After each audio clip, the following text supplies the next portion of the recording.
Promotional consideration paid for by the following.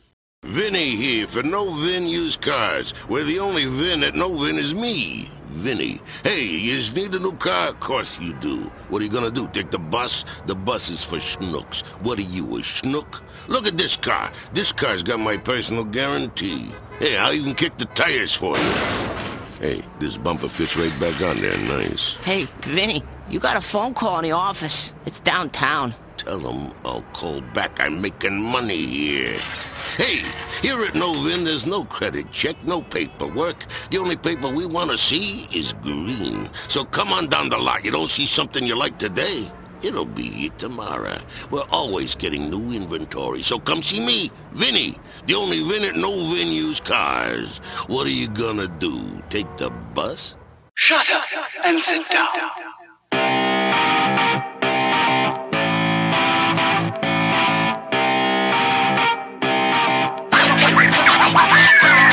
Hello, everybody. Welcome back to another episode of Third Shift. It is episode 383. I am one of your hosts, Mr. Eric, and with me today, as always, is the inglorious bastard himself. It's Mr. Matt. This is a normal episode. It's wild. We did it. We're through like a billion weird episodes, pre-recorded episodes from this and that, and who knows God's where. It's just a good old-fashioned Thursday afternoon looking at what the hell's going on in the gaming world episode. We did it. It's back to normal. Now, with that, I'll say, hey, it's cool to be back to normal, but there's nothing going on, really. It's crazy. Yeah. It's about to be hype in the gaming world, but it ain't quite there yet. So it's a little slow this week, but that's okay. I'm down with it. See, this is why traditionally the first actual third shift of the year is our, hey, quarter one games hype episode, because there's nothing going on, so hey, what games are you looking forward to? And I thought about mentioning that, and then we didn't do it. That's not in the show notes, so we couldn't possibly do it. Also, we're going to talk about the exact same game, so it wouldn't even work. It wouldn't work. Yeah, well, it is still going to work, because I was going to bring up the RPG thing again, off the cuff, depending on how the show goes and time, et cetera, et cetera. Oh, I'm going to go off about one of the things, so we're gonna have plenty of time. Yeah, you know what I mean. We'll see how it all plays out. This is how we do it, folks. We get a rough little guesstimate of things we might do or talk about, and then sometimes it gets talked about, sometimes it doesn't. We'll see how it goes. We'll flow like we do down the little river. We ain't going to Conjecture Island. It's not happening. Not today. But I got a little story about that. I might say it off air, but it's funny. It's funny. I don't know. We'll see. Anyways, we got to get on with the show. Hey, everybody, welcome aboard. Before we get talking about some games and other stuff, we have to know how the hell Matt's week went. We have to know. We just got to know. Matt, how'd it go? What happened? Did you do anything cool? Did I do anything cool? The answer is yes. But the traditional answer is no, because I don't remember a single thing that happened this week. Anything that happened with work, anything that happened outside of work. I don't remember if there was a pay-per-view or not, if there was any kind of show that I enjoyed, a movie that I saw or anything, because literally all I could remember is playing Baldur's Gate 3. That's all I've been doing this week. Literally anytime I had free time, I was in Baldur's Gate 3, whether it's here at the setup with an actual PS5 controller in my hand and my nice headphones on, whether it was laying on the bed, belly down, feet kicking, toes wiggling, with my PlayStation Portal, with some music going and some Baldur's Gate going. That's all I've been doing. I looked at my console last night because I went, Eric says he's 900 hours into it. I think your console says 10, so you're a liar. Because I compared our things. I went, how far did he get? Let me see his trophies. And no. But I thought, I got to be like 40 hours in. My console said 74 hours. That's how much time I've been putting into this damn game. And that seems like it's wrong. That literally can't be right, but it also can't be wrong because that's all I've been doing. As soon as I get home from work, I play Baldur's Gate, and I play it super late, and I took the day off on Monday because I was irritated about work from the previous week. And what did I do all day Monday? I played Baldur's Gate. Oh, I did get it. No, hang on. I did get in a stream of Final Fantasy Theater Rhythm. I got on there and figured out that one of my controllers has stick drift, so that's awesome. That's great. But I can still use it to play Baldur's Gate 3. And I'm in it. I said last time that we actually talked about real games, which that was last episode. We did talk about what we did. I had turned the corner. I had hit level 5, and my people were just wrecking shop. Now I'm level 9, 10, somewhere around there. My people destroy everything. They ruin everything. I went to attack the towers. I won't go into spoilers. I went to attack the towers. You do a big gauntlet. There's a big boss. There's like a super boss. It doesn't matter. My monk walks up. Whatever the biggest thing is, he knocks it on its ass. He stuns it. And he takes half its health bar down in one turn. I get like 4 attacks in one turn.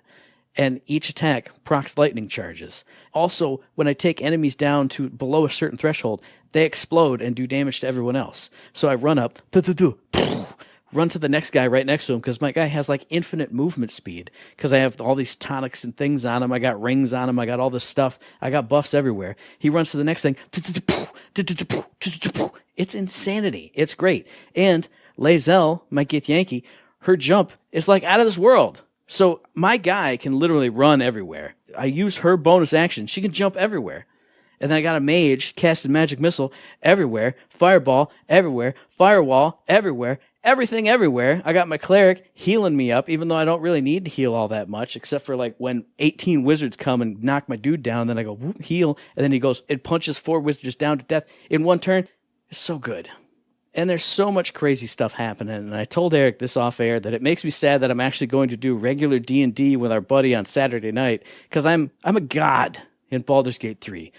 I got skill checks for days. I got attacks for days. I got abilities for days. I feel like I'm a king. It feels great. And then I'm going to go play regular D&D, and hey, I'm going to walk up to the goblin and I'm going to hit him with my sword.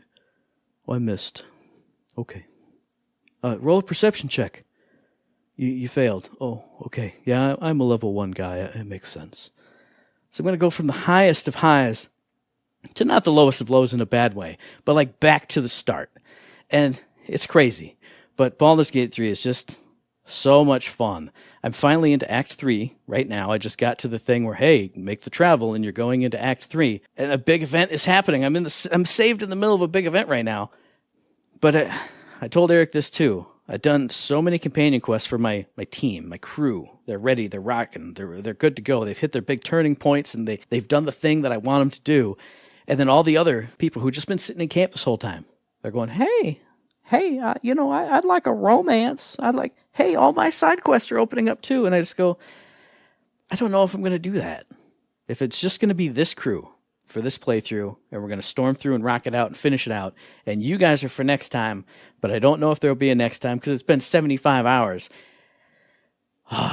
It's just been great. It's been a great week because, I was in kind of a funk here and there, like to end the year, kind of some stuff would spike me up and then I'd slide back down.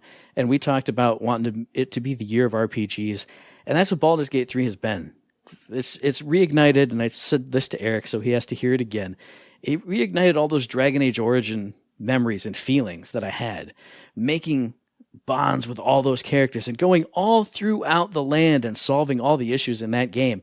I feel like I'm doing that here. I'm solving giant issues that have been around for a century, seeing the effects of what I did, and then seeing the giant, enormous, no spoilers, thing that I'm going to have to fight, and the people who are making this thing happen. It's going to be so huge and epic at the end, and I'm excited, and I'm loving it. And I just wish Eric was on the same timeline as I was, so we could be like, "Oh, dude, what'd you do? Oh, what'd you do it? What'd you do at Moonrise Towers? What'd you do over here? Oh, who's your favorite person? What are they doing? Wow, how is your build different from my build?" Because I reclassed a couple people, not in a major way, but like she was kind of going this way, and I went, "Oh, no, we're gonna go this way and get this person." I started her off with 2 weapons. Now she's got 1 weapon. Oh, it's so good. It's so much fun. Oh, I love it, and I'm feeling great. I'm not going to say, hey, Eric, get on the same page, because I know he's got other stuff he's been doing. He's going to talk to you about it right now, Eric, what you've been doing this past week. That's right. And to clarify, in case y'all don't know, no, I wasn't lying. I have 43 hours or so into Baldur's Gate. That's not possible. So Matt saying 10 is inaccurate. It actually states 43 hours. That was the whole point of me telling you, was how shocked I was that I'm literally nowhere in this game, and I have this many hours in this game. I don't know. It's insanity to me. It's got to be Jared and you or something, or it's like 30 hours off somehow, because I can't have 75. It's just me. It's me doing what I do in every open world game. It's what I do.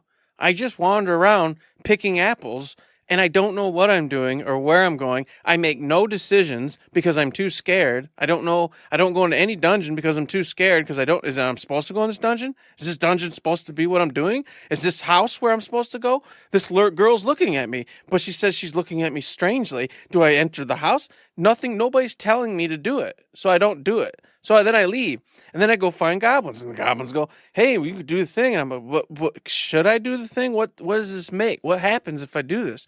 I don't want to do this." So I back out, and I wander away, and I go to the next place, and they're like, "Hey, it's this crazy event, man. You got to help us out." And I go, "But is this where I'm supposed to be?" And they're like, "Wait, what are you talking about? We don't know. Who are you?" And I'm like, "Yeah, I don't know. Who am I? Where am I supposed to be? What am I supposed to do? I don't know what you guys want from me because there's everywhere I can go. I'll just wander away again. Let me go wander away because I'm scared. Maybe this ain't where I'm supposed to be. I got to find the NPC that says, this is where you're supposed to be, Eric. Come on." And I can't. So I just spent 43 hours wandering around this stupid game, doing absolutely nothing and sucking, and then getting angry because apparently my buddy Matt's like, "Oh my God, tier 9 with God weapons. And I'm like, I don't even know where to start. What am I supposed to do? I don't even have half my characters. I don't know what's happening." So here's the thing. Yes, it is totally the Fallout thing because that is what happened. You went, I eat dirt and rats, and I went, I got a house with a robot butler and all this other stuff. But here, I'll give you an easy one. Go up if you get Will. You got to go to the Tiefling camp, the little grove. You can get Will. Then you go up north, because goblins are here. Evergreen Grove druids are here. Go into the middle. Go up north. You can find another character. There's like a little quest line up there that's pretty easy. She goes, "Hey, help me find some dudes." And you find a house full of dudes and you kill them. And you go west a little bit. And there's like, "Oh no, this place is on fire. Help."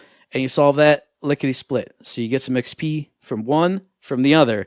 Then you go down south and you find the swampity dupes. And then there's a hag and a storyline. That's pretty easy too.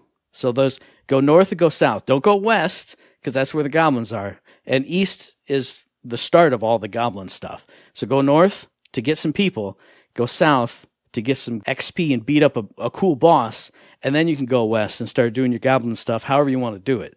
Because I think that's what helped me. Because I went to the goblins and I went, that's a lot. Kill 3 people who are all really tough.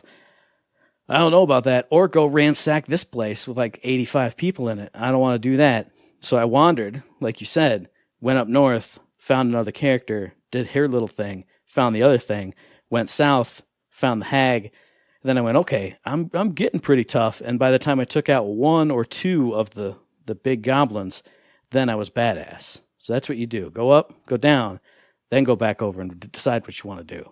I'll probably have to do that first off. Secondly, though, I will say 2 of the goblins are already gone and dead. So I only got 1 more left. Oh, see, you got no problems. You got no nothings. Because I figured it out. But anywho's, I did not play Baldur's Gate except to make sure I did. And I went and got another character. I got the sorcerer, whom I don't need whatsoever because I am a sorcerer. But I got him. He's on the team. Threw him in the side. He's at the camp. And then I went ahead and stopped saving and was like, all right, there it is. Back on the bar. I went and got another character. Yay for me. Look at me go. And then I turned it off. What I did play was Alan Wake Final Draft. And I told you guys, I said, I wanted to play this because I want to see all the differences. I want to get on board with what's going on. And I already told Matt, so I'll keep it brief. But in a nutshell, there's been a couple like TV screens that have done some extra little stuff. There's been a couple extra notebooks or logs or whatever you want to call them. And then there's been a scene or 2 where the character has said something different because they know what's going on. So there's by no means is it extensive so far. And with that being said, nothing has changed. The story keeps going exactly how it went the first time around. So even with the character knowing something, everything still goes through the way it needs to go through. So I'm still enjoying it just because I loved Alan Wake 2. But I will say if you played it once and you're like, well, I don't know. I can tell you right now, as of chapter 3.5-ish, 4, somewhere in that range, not much has changed. Not a ton. So maybe it's going to get crazier. Maybe there's going to be a lot more added here soon. So I don't want to say don't do it. And if you love it, do it anyway. But if you're on the fence, you might want to go ahead and hold off for now because not too much has changed. It changed in the second playthrough, but I'm still enjoying it. And the only other thing besides that I've played is Monster Hunter Rise. Man, I'm a crackhead. I'm back in it. I think I've logged something like 52 hours on this bad boy already. I can't stop. It's that simple grind that I love. It is just it. Go kill monsters. You get pieces and parts. You make better armor. Then you go kill harder monsters. They give you more pieces and parts. And then you get better armor. It's so simple. It's so simple. You know exactly what you have to do. And you just go do it. And it's like, oh, hey, here's 4 more of those monsters. Okay, I'll go kill them all once. See what kind of gear they drop.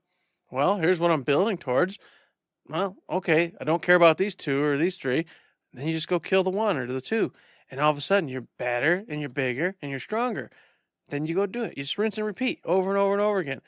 Nothing to it. Story, negligible, doesn't matter. It's not why you're playing. Monsters, fun, great, cool. Everything's beautiful and looks gorgeous on the PS5.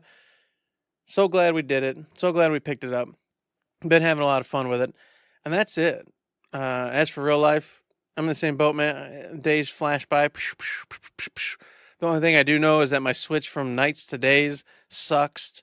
I had trouble with it. I was taking naps every day because I had a 4-day vacation before I started back up. So instead of just going right back to work and being forced to go to bed, at 8 and wake up at 4:50, and that was just what you're doing, I was able to be like, I can stay up late and play this game and then go to bed and then I'll just take a nap. Well, now my body's like, hey, it's nap time. And you're like, no, you don't get a nap. You're at work. No, it's nap time. You're tired. You need to take a nap. So that sucked. The last 2 days, it was worse yesterday. Today's not so bad, but note to self. Next time, no, suck it up, buttercup. Penalize yourself. Don't do naps because all it's doing is screwing you over. With that, that's been the week, Matt. That's it. That's all I've done. Now, normally here's where we roll into releases, but like we said, I did my due diligence. I searched on Google first, recent video game releases, and it came up with the Metacritic link that I always click on, and it gave me nothing. It said, oh, hey, here's a additional platform for this game. Here's an additional platform for that game. And I said, I'm not going to cheat. I won't cheat and just go, oh, hey, the game I talked about last year, hey, it's coming out on the Switch. Remember what I said? I'm not going to do that. I went on my indie game channel that I follow. I said, what indie games have come out? Every other week of the whole year, they have like 5 reviews that drop. This time, absolutely nothing. For like the whole last month, they just did like top 10 lists and content like that. So I went, okay, I don't have a release. But what I will do is talk about some YouTube channels I've been listening to over the past week. While I'm in Baldur's Gate, sometimes I got to have an earbud. Eric talks about putting a streamer up on the side. I got to have something going on. And I've been watching some documentaries about speedruns. And I'm not a speedrun guy. I'm not the big speedrun guy. I know Eric isn't a speedrun guy. But these 2 documentary channels do a fantastic job in 2 different ways. So I'm going to talk about, and I'm sure I've mentioned this before, Summoning Salt. He is like the go-to man on YouTube for speedrun documentaries. And I gotta say, I watched the latest one, but it's a history of Mike Tyson Punch-Out and full speedruns, like from Glass Joe all the way to Mike Tyson. And what I love about his stuff, it feels professionally produced. Like he's got the music, he's got like charts. It feels like a John Boyce chart party video. If anybody has seen any of his stuff, he does that for like actual sports. Summoning Salt does that for speedruns of video games. It's really well put together. He's got footage of the speedruns, if people put up their streams and stuff. He's got footage of that. He walks you through the steps, the techniques. This person came along at this point in this year on this date, and he did this, and that made this person realize that he could make his run better by incorporating that technique. And he incorporates how the speedrunning community comes together. It shows the tweets of people congratulating each other when they get the new world record, all this stuff. So I watched that one, and it got me into watching his stuff all over again. Summoning Salt, 100% recommend. Another one that I will recommend, it's kind of a niche one, but same type of content, is OneShortEye. And I don't know how I found this guy. I think maybe in like my watch later queue, I've got full playthroughs of King's Quest games and Space Quest games because it makes me, remember my youth with those games. And so I think because I was watching that, I got recommended OneShortEye's documentary on history of speedrunning in Space Quest games. And this guy does only classic point-and-click PC adventure games. But what's unique about it is he's not quite as, fully full-on professional as Summoning Salt. But what I love about OneShortEye is a lot of his stuff, he'll bring in the runners. he'll do interviews with them, and then that'll be intercut in his documentary of them talking about the moment that they figured out this thing. And then it'll cut to the other person said, yeah, when he showed me this, it blew my mind. So it feels like it's more organic and interactive. Like you can see the community instead of just hearing about it. And it's old school point and click PC adventure games, which are just a blast. And his latest video, which is 2 hours long, again, Summoning Salt's latest one is about 2 hours of that Mike Tyson's one. This one, it's just a review, even a review, but he kind of goes through a game I've never heard of, Conquest of the Longbow, The Legend of Robin Hood. And it's amazing because he breaks down everything you can do in that game and every way you can screw it up. And he brings in a whole crew of like his speedrun buddies to voice the characters in it. It's a ride from start to finish. So I want to recommend those two channels on their own, Summoning Salt and OneShortEye. If you got, a big game you're grinding in, or you just want something to listen to as you're making dinner or breaking up throughout the day, check out those two latest videos. The one about Conquest of the Longbow. If you're an old school point and click PC adventure game fan, it's like nothing else. I've never heard of this game. It blew my mind, all the stuff you can do. And everybody's played Mike Tyson's Punch-Out! So to see the progression of how optimized that game was, how they figured out all this other stuff, check out Summoning Salt's latest video. I'm just giving creators props. They do amazing stuff. I'm not a speedrunner. I don't watch AGDQ all the time. I don't watch, speedruns all the time. But even if you're not into watching speedruns, these guys break it down. They make great documentaries about how it's done, how the community comes together. Check them both out. They're awesome. Indeed, Matt. While you're checking those out, folks, which you should, by the way, because what else you're going to do? You're sitting in front of your computer. We know what you're doing. You should also go check out this game. Now, I got to say, first off, we'll let you know, it's Momodora, Moonlit Farewell. It's by Bomb Service. It comes out on the PC January 11, 2024. It's a one-player game, Metroidvania style. But the strange part is I've never heard of this game in my life. Like you, Matt, I was searching around for titles. I'm like, there's nothing. Nothing came out in weeks and weeks. But I found this one thanks to Noisy Pixel. So thank you. And I will say this. It actually looks fantastic. It's got that 2D old school sprite, artwork going on. It's got the old Metroidvania exploration all happening in it. And I'm like, how have I not heard of this? And then I started looking deeper and come to find out this is actually the third and final one in the series. So there have been two others previous to this that I have never heard of in my life, which is insane to me because this looks really, really good. And of course, you're Momo, who's like this high priestess of this village. You're sent by like this goddess to cleanse the area of all the demons that have, been coming in, destroying everything, screwing everybody over. And you've got like some other magical girls that are like you who help you on your journey. And just like I told you, Metroidvania style, your 2D sprite jumping across areas, fighting epic bosses, using these sigils to up your abilities and choose like where you want to go, what kind of ability, typical stuff. What kind of abilities you want, what's going to help you, double jump, triple jump, spray attack, this and that, so on and so forth. It's all very straightforward, but it looks gorgeous. The bosses were looking really, really cool, look really in depth. A lot of little cool mechanics for you to have to avoid, jump around, all that good stuff. It was just a surprise. There's nothing like crazy. I'm like, oh my God, I have to have this. But it looked really, really good. And I don't know why neither you or I have ever seen or talked about these titles. It was, like I said, Noisy Pixel just randomly had this one up. And I don't know where it came from. So if you're bored and you've got some time, which, mind you, right now, a lot of you, not including me because I'm an idiot, but a lot of you probably do have time right now, and there's because it is a lapse in between games this last few weeks, and we're coming up on a big critical point where a lot of games are going to hit, and we're all going to be screwed again.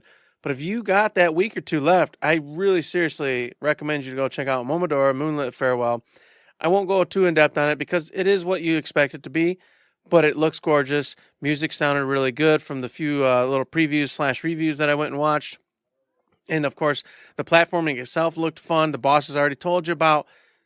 It's a solid title. And it just surprised me that it came out of nowhere. So if you need a game to play and got 7-8 hours in you for a low price, I think it's like $16.99 on Steam, you could have yourself a fun time.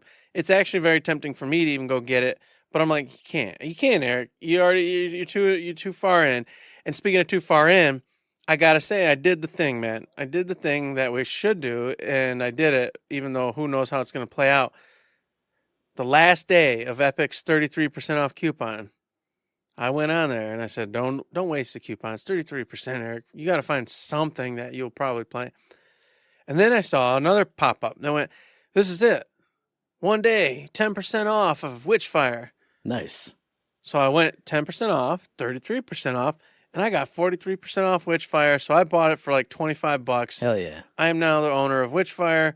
It's, of course, not actually released. It's the whatever, the beta or whatever you want to call it. But I now own it in the base game. So when it's actually finished and done, I already have it in the books. It's already there, ready to go. And yes, even though I have it, I am going to wait. I want to wait till it's just ready and it says, hey, here's the game, instead of, hey, we're still tweaking all sorts of stuff. I don't want to play it that way. I want to play it with whatever they intend at the final end of their little journey here. So I did one step, folks. I got Witchfire. It's in there. It's ready to go whenever it launches officially. Like you said, that's one thing we should both do, but I just can't do it. I just can't do it because there's too much big stuff. I'm in too much big stuff now. I can't turn into Eric and just get mired in a giant pile of games. You already are. You own like 5,000 games. You own like 5 million games. That's true, but they're in the room over there. They're not sitting here on the console right on the bar going tick, tick, tick, tick, tick, tick, tick. That's going to start up in like a week and a half. Mm-hmm. But it's not happening right now. Although there is a game. And I don't know how we're going to do this segment because I kind of want you to intro it because this is the one where I want to go off and just go crazy. Well, let me tell you, I got no stake in this game. I really don't. I don't know which way to think about anything or concerning this. All right, folks. And what I'm talking about is you already should know. It's the Suicide Squad previews. You almost never get previews that come out that just start lambasting and destroying a game or got this negative go around. You just don't see it. Usually it's always like, hey, it looks promising, but we hope to see this. If it's being negative, it's one of those. But several sites with headliners were just like, it's bad. It's not going to be good. No, it's a bad, bad thing. And that just surprised me. I mean, we already know, we know the hubbub about it has been negative, and we've talked about it a couple times on shows and, previous times. But even with that being said and having had happened, like I said, this is just weird. It's weird to see previews come out and they're already like, stab you in the head. Stab you. And I'm like, this is nuts to me that this game for some reason is not getting a chance. And I'm not the guy who is ever like, I see people on Twitter all the time. Oh, the Xbox tax. Everybody hates on stuff that's on Xbox. I'm not the guy who says the fix is in because we've lived through 40 some years of games journalism where every preview, even like previews of the Lord of the Rings Gollum, the worst game ever from last year, or friggin' Kong Skull Island, the other worst game ever from last year. I saw previews of it saying, this should be pretty fun. Hey, you can run around as Kong. Hey, discover Smeagol's journey in Mordor and whatever. Games that were, I shouldn't say this, but games that when you watch the trailer were obviously going to be trash. We get positive previews of. But this game, for some reason, it's getting just, like you said, lambasted, destroyed left and right. I wasn't even going to read the IGN article. I saw the headline, we played it and we don't like it.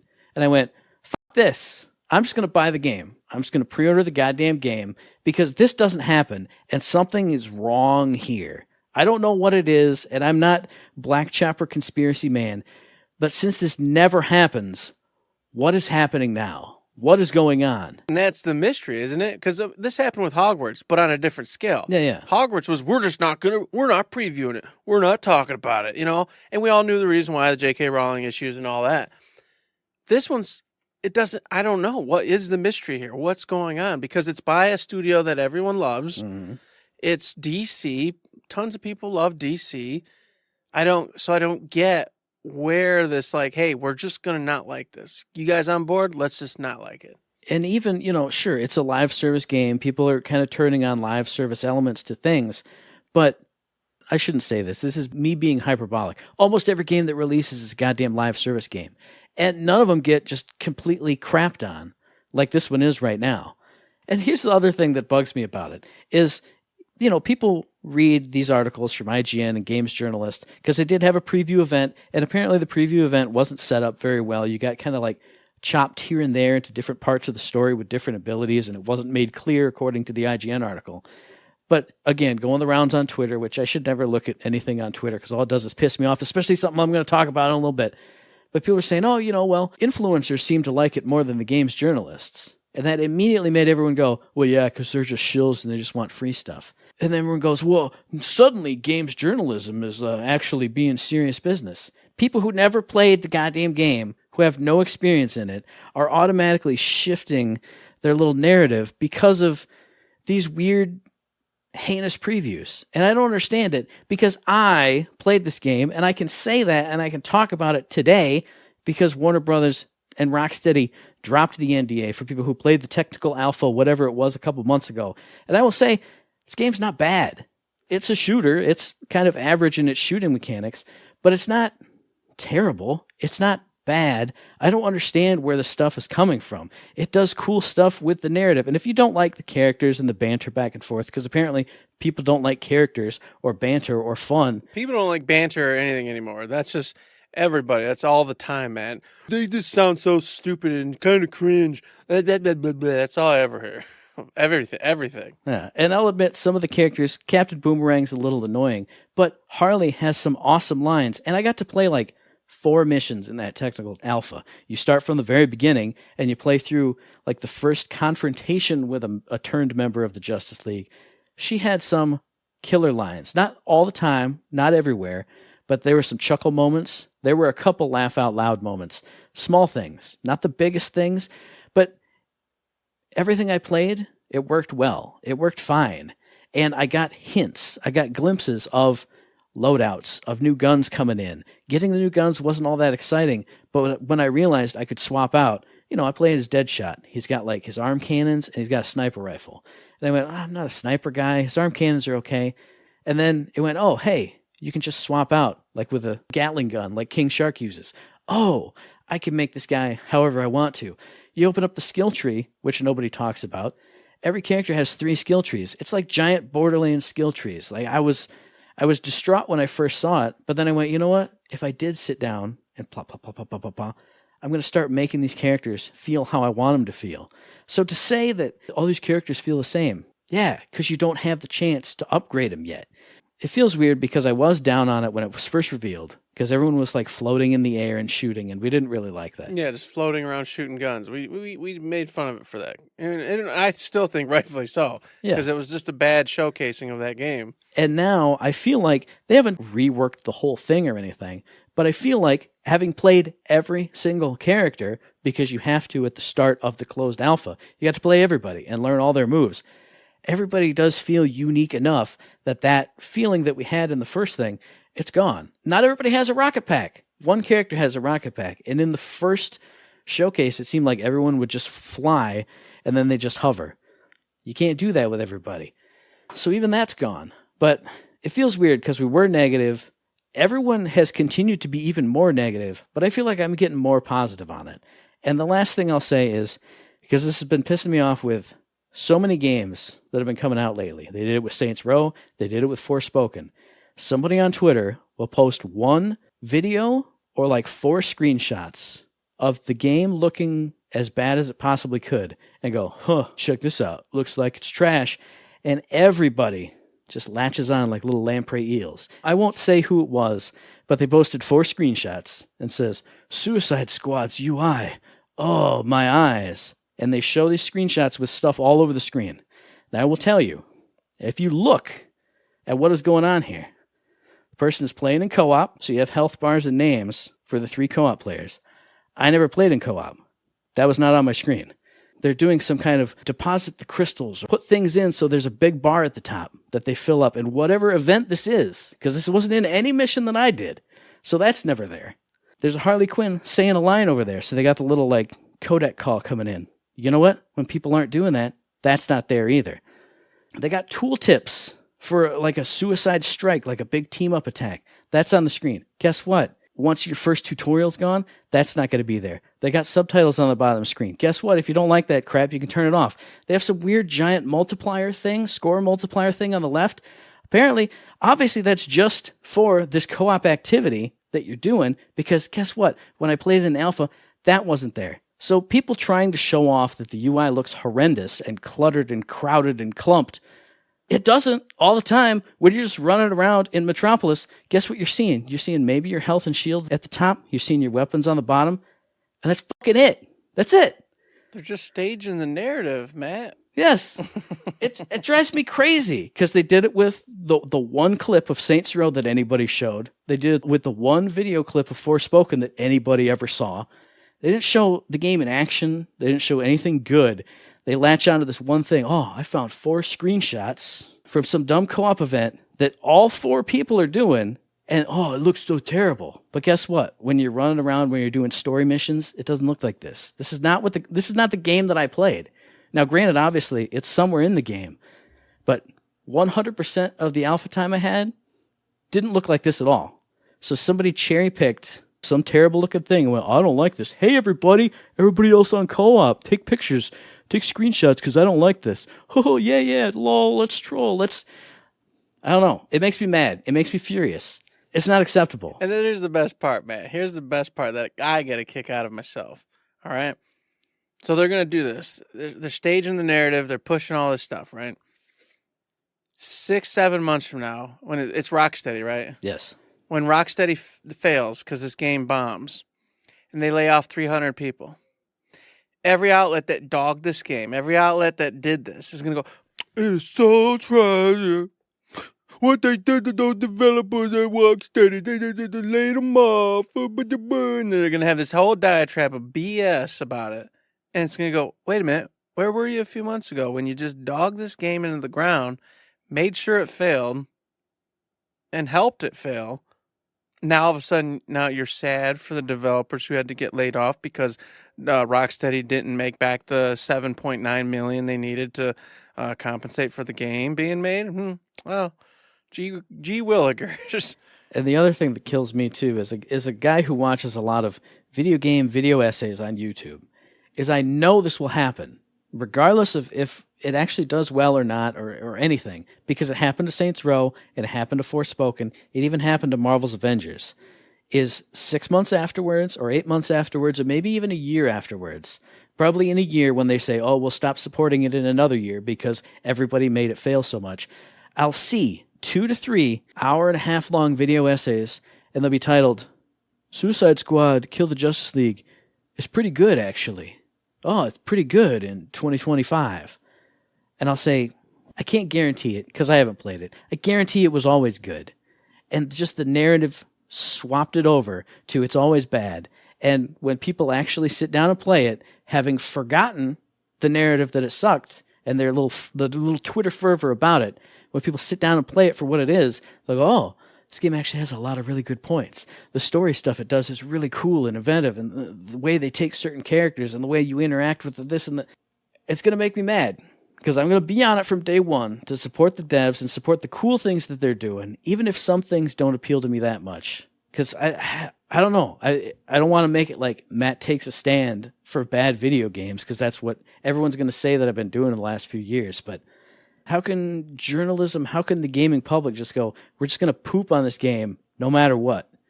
Even if it's going to do cool things, nah, it's just all garbage. We're just going to stir up the garbage soup and just drop it in. Well, I know where it starts with the big sites. And, you know, if you want to put your black chopper hat on, I could swear if the big sites, I just wonder sometimes because it's miraculous how some of these games get just dogged on when there's no real reason for it. It's an average. Some of these games are average or good or whatever, but they'll get smoked on. While so many other games that are just trash get overlooked, don't even get reviewed, don't get talked about, just disappear with the annals of time, no big deal. But these ones get dogged. And that just, I can't help but wonder if there's something going on there. They didn't pay a price for the, whatever, the reviews. I don't know. I'm not saying it's for sure that's real. I have no idea. I'm just an idiot living in Charlotte, so whatever. But I will say it starts there. And then with the fervor that creates, you get your content creators. They don't care if the game's good or bad. They just need people looking at them. They need eyes on their site. They need eyes on their YouTubes, on their Twitches. So they take the narrative that's being given to them by the big sites, which is it's trash and it's hot. Everyone's up in a broil and they run with it. They don't got no money. They don't care. They just want the clicks and the views. So they're going to run with that. and they're going to go ahead and just lambast it, boom, boom, boom, boom, and just repeat it and dish it all out, getting all the views they can as fast as they can and as much as they can and as long as they can until it's irrelevant and no one cares anymore. That's just it. That's it in a nutshell. So it starts right there, and that's the mystery. I know why the YouTubers and the streamers and everybody else all latch on.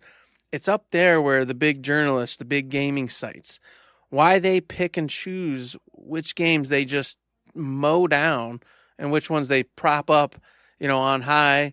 That's crazy to me. I don't understand how it works. Obviously I never will, but it just doesn't seem right.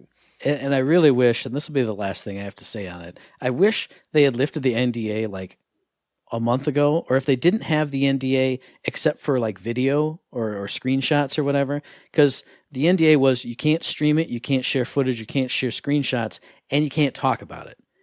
If they had just left out the last bit, most people who played the game, I've saw people on Twitter saying I didn't really enjoy it, but they didn't say like I hate it, it's awful.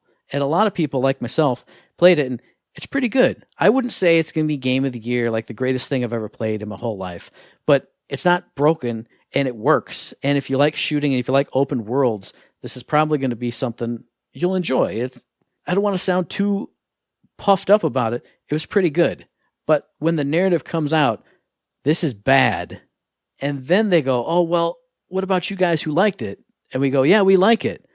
But the narrative from the big outlet is already that it sucks. If there was like at least it was, hey, it's pretty good. We've been hearing it's pretty good. And then the outlet goes, yeah, but we didn't like it.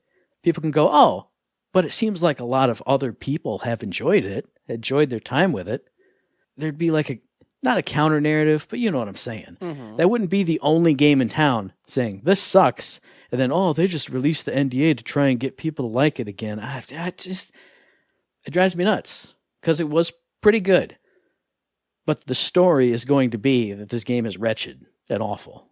Even in the IGN article, they go, oh, it does a lot of cool stuff. It's the shit sandwich, but reversed. They say a bad thing, say a little good thing, and then say more bad stuff. I don't know.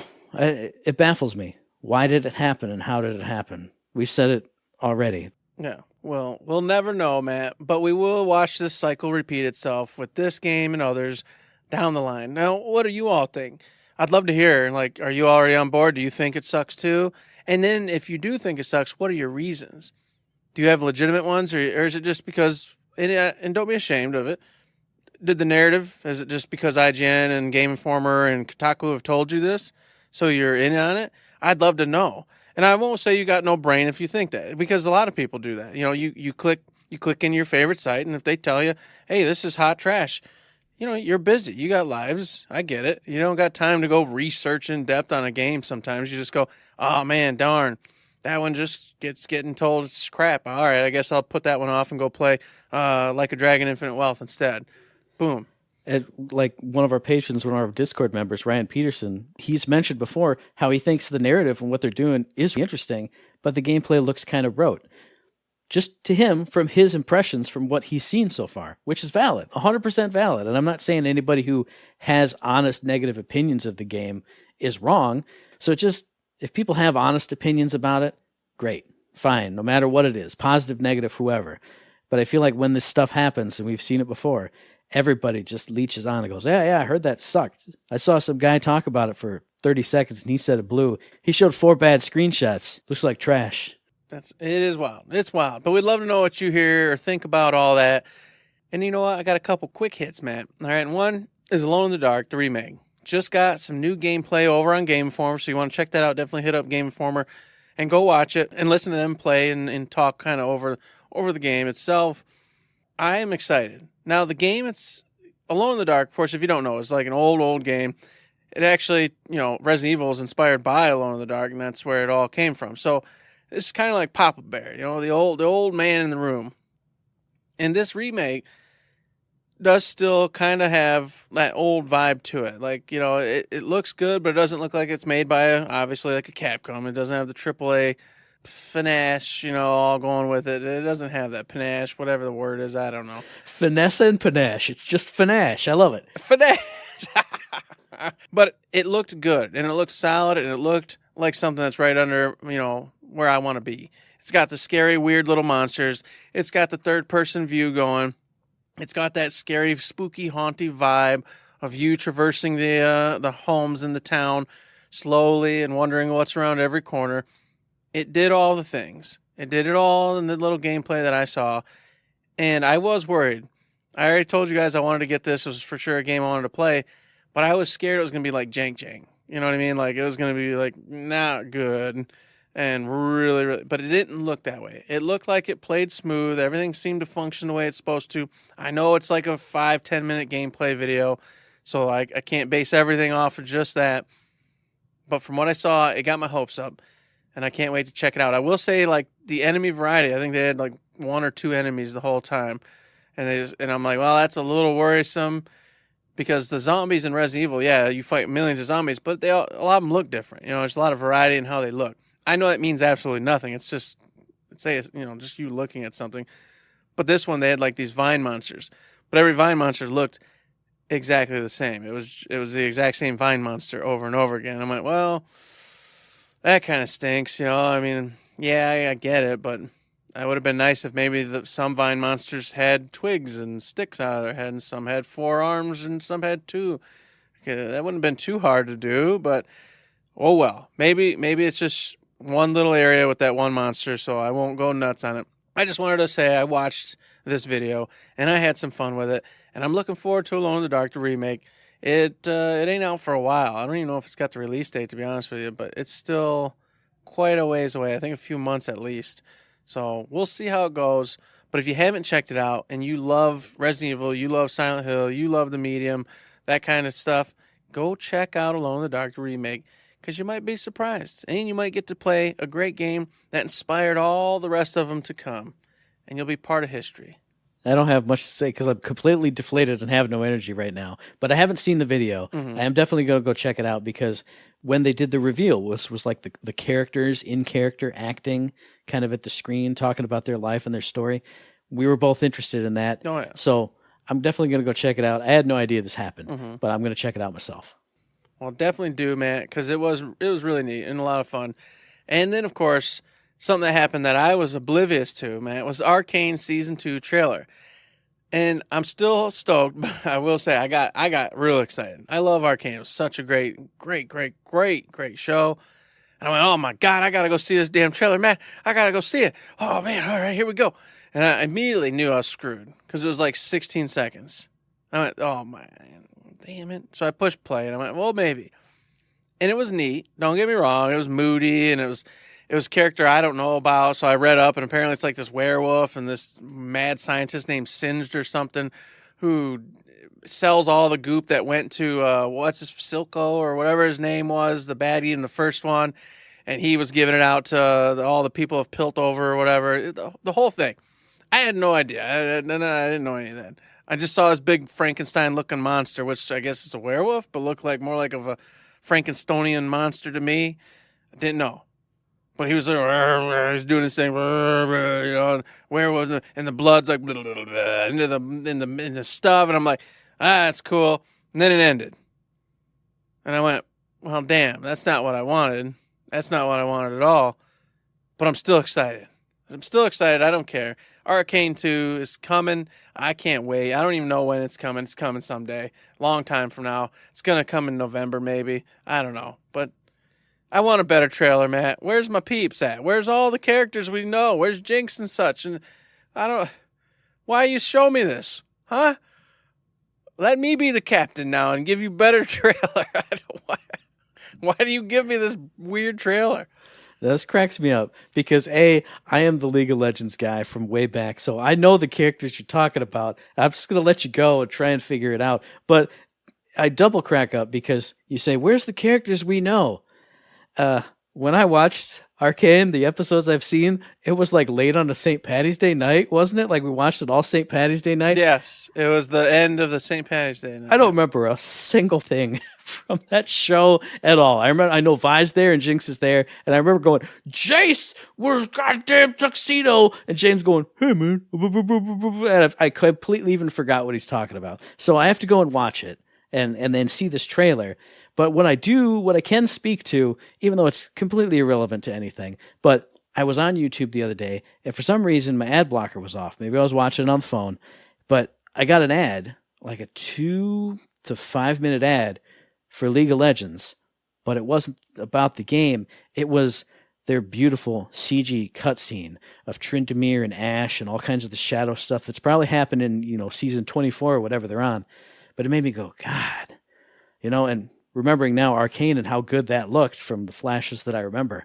I went, man, I think this is the one company that can compete with Blizzard in CG trailers being like the most epic, badass, beautiful goddamn CGI. Not like super lifelike, but the CG that you want to see that makes you go, God, I got to play the game, even though it doesn't look anything like this. But that's that character in the best possible way. It got me all jazzed up, and it reminded me of all the times we've seen Blizzard do that with World of Warcraft and Diablo, etc., Overwatch. Yeah, it was great. It was great. League of Legends is great. CG is great. Arcane 2 is probably going to be great. Can't wait to see a werewolf man singed and whatever you are. I'm stoked. Go watch the trailer, folks, and be excited and sad like me. But that's okay. It's okay. We got the last bit, man. Last little bit. I don't know what it means. Maybe it means nothing. But it probably doesn't mean nothing. Because Microsoft's talked about this a lot. There's rumors out there. Jeff Grubb and such, another one like Game Files or something like that, collaborated. That Sea of Thieves is coming to PlayStation. And not only that, there's other rumors stating that that's not the only one, that we're also going to be seeing Hi-Fi Rush come over to the PlayStation, etc. And coming from Grubb, especially on the Sea of Thieves, I'm not sure if the Hi-Fi Rush was from him or also I checked several things, but I didn't really see no collaboration on that. But the Sea of Thieves I know does come directly from a credible source. I'm like, well, that's pretty actually, that's cool, but that's strange to me. They just had all this drama and this battle, with the Activision Blizzard and everything. It's strange to me to think that they're going to start sharing some of their games as time goes on over to PlayStation, even though it makes sense. Money is money. Get your games on whatever platform you can, but I don't see any kind of reciprocal relationship going on. I don't see PlayStation giving Microsoft anything, period, ever. Not happening. So this just is like weird to me that they're like, hey, you know what? We're going to play nice regardless. Here's some stuff. And obviously, it ain't going to be the new day-on-date stuff, but, hey, we've had this game out for a year, 2 years, whatever. Yeah, sure, PlayStation, you can have it. See if it makes another buck over there. I just don't think that's good for Microsoft in the long run because it just furthers what's in my brain already. Well, I get all the games I want basically on PlayStation anyway, so why not just stay here? Because even if you do get a really good game, if I just wait a year or two, you'll give it to PlayStation and I can get it there. So I don't know if that helps them, but on the other end, like we already just said, money's money, and if they can get hundreds of thousands of people to buy the game that they weren't ever going to buy because they're never going to play on Xbox, what's it to them? So I don't know which way to go with this. I guess it's cool, but I just don't know. I feel like Microsoft's doing a lot of the right stuff, and they've done a great job at doing the Game Pass and being open and honest about what's going on for the most part. There's always political BS with that stuff, but I just don't feel like every step they take is like, yeah, that's cool, but I don't feel like it's making them the money they need to stay in the whole competition of everything if they want to keep going down the console lane, which we've already talked about before too. I don't think they do. I think they want out of that, and they want to just be a service on everything, your TV, on PlayStation, on the Nintendo Switch, on PC, etc. So maybe this is just one more step in that direction. I don't know. What do you think? I think you've hit all the points I was going to talk about. I mean, you're saying that PlayStation's not going to go this way, but Microsoft is. Mm-hmm. I feel like this is how business should be conducted. Like, even if your business partner is gonna not do the same thing, if you're doing something that's good for consumers, you should just do it. And I think that's what this is. Because we've talked about console exclusivity and how it just sucks. Because if you can only afford a PlayStation, you can never play a Microsoft game. Mm. But now, hey, you can play Sea of Thieves. You've been hearing your friends talk about it for years and years. You don't have a PC that can run it, even though I'm sure it's not very taxing. Now you can, conceivably, if the rumors are true, you can play it. Because cross-platform, multi-console releases are good for everybody. Maybe not, the most beneficial for the owners, but everybody who wanted to buy Sea of Thieves has bought it now. Now you're opening up to a brand new market. And just like we've talked about with they wanting to be Game Pass on everything, if this is the tiny little, not even foot in the door, but toe in the door that could lead to something like that, where Game Pass can be available anywhere you want it, then this is 100% what needs to happen and how it should be done, because we've talked about it before, and I'm very enthusiastic about it because I love Game Pass, even though I don't play it as much as I should. That's a service that, if it's everywhere, that's great for everyone. Because if you want to play Starfield and all you have is your PS5, boom, now you could conceivably download it and play it. That's freaking awesome. And even if it's like cloud streaming or whatever, however they want to get around it or do it, anything that puts that library of awesome stuff in everybody's hands, it's great. So any tiny step towards the possibility of that, I will always say this is great. So if the rumors are true, awesome, because it's more games in the hands of gamers, and it could probably as we're dying, many years out, many moons from now, lead to actual cooperation between companies, even in just the sign up for this service and you can access their stuff kind of a way.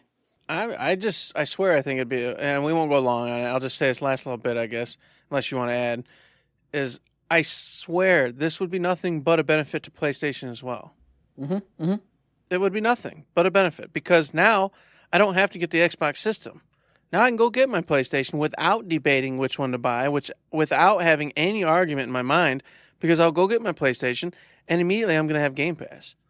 Because I'm going to go, no doubt, on my favorite system ever, the PlayStation, I'm going to put Game Pass on it so I can play any game that's not natively already going to be on the PlayStation. But beyond that, now my catalog's opened up vastly to all the games Game Pass allows. So they win because they're getting my Game Pass money every month forever. PlayStation wins because I'm just buying into PlayStation without even the argument or the fight to go one way or the other. And what if they actually did reciprocate and you went both ways on it, and you could buy God of War on your Xbox, and that money obviously goes to Sony Santa Monica or all the Sony tied stuff. Mm-hmm. If you could sign up for PlayStation Plus Ultimate and get first party games on your Xbox, not 100% day one, but in a reasonable time frame on your Xbox, that's money going to Sony that an exclusive Xbox gamer would never have given them. If you can cloud stream that stuff to your Switch, that's 2 companies worth of monies that those companies would never have gotten otherwise. Mm-hmm. This is a good idea for everybody. And then the consumer just wins, period, because you get everything on your one platform that you can afford. Because many of us, including me, I just can't be buying all the consoles anymore. Technically, yes, I can, but being financially responsible, no, it's not. I just don't want to do that. So this would just be a win-win for everybody involved. It's great for gamers. It's better for companies, because where's the bad part? You just don't want it because you're stubborn? Come on, companies. Come on. Get on board. Let's go. Stop it. So what about you out there in podcast listener land? What are your thoughts on the Suicide Squad, on Alone in the Dark, on Arcane, on League of Legends, on Blizzard's awesome CG trailers, on Sea of Thieves, on Xbox, on PlayStation? Give us any thoughts on any of that stuff, or if you just want to say hi, or if you got questions, comments, concerns, anything like that, send them to us via the email, thirdshiftme@gmail.com, on the Twitter machine @ThirdShiftME. Find us on Facebook under Third Shift. Hit the Discord, the Patreon. You heard me mention those 2 things. We got cool dudes at both of those places hanging out with us, talking to us, having a great time. And you know what? Just call up my cell phone. Just text me unsolicited, and I'll be like, oh, yeah, sure, I'll definitely respond to this text like I respond to all the other spam texts. Send me a link. I'll click on your link. I love it. I love that stuff. You can send me a text. I'll respond. I actually do respond. You do respond to crazy people. So you can, and I'm a weirdo. I'll talk to you. We could be friends, everybody. We could be the bestest of friends. Or probably be smarter than that and don't do that. But head on over to Patreon and go, hey, you know what? I like what they're doing. These old guys, wowzers. I want to help them out. And then you go fishing in your pocket, and you got some quarters, you got some nickels, maybe $1 bill or 2. You can throw it our way. Helps keep the baits on and the bites on and the mites on. You see, if we had more of that Patreon cash, I might know how to speak English a little bit better. And that benefits you and it benefits me. So I suggest you head on over there and do that to help me help you. Donate to Eric so he can get a little bit more Finache with his podcasting and his speaking abilities. But if you can't do any of that, at least listen to the very next episode, which will be dropping on or around the 18th of January on iTunes and Stitcher, on Podbean, on Spotify, and on YouTube. And as I always say, hey, if you like what we're doing, you'd like to help us out, please give us a like, a rating, review, a comment, a subscription, any kind of good thing on any one of those good services, because it does help us out, and we really do appreciate it. We do indeed, just like we appreciate the 5-star reviews. I talked about choking you guys last time. You know, I got to stop with the threats. I can't keep threatening y'all. Y'all aren't giving the 5-star reviews, so apparently the threats aren't coming through. And you know what? I'm too old. I can't find you all. I can't. I just can't do it. I have to randomly see you and come in contact with you to choke you to death because you didn't give us a 5-star review. So let me just say this time, come on. Get on out there. Do us a favor. My birthday's coming up. You know, for my birthday, yeah, come on, man. It's only 2 months away. Give me a break. It's a long way away. Hey, you know what? My birthday's coming away. up, too. You know what? Christmas is coming up, everybody. 2 months is nothing. When you're 40 years old and you got kids, 2 months, that's like a blink of an eye. It'll be March before you know it. Fair. That's fair. Get out there. Throw us a 5-star review. That'll make my day. It'll get me chomping at the bits, the lights shining in the eyes, and then maybe instead of being sad about being 41, I'll be excited. You can make that happen for me.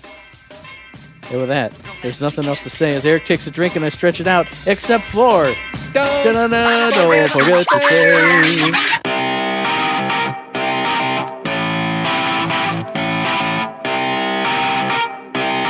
Shut up and sit down.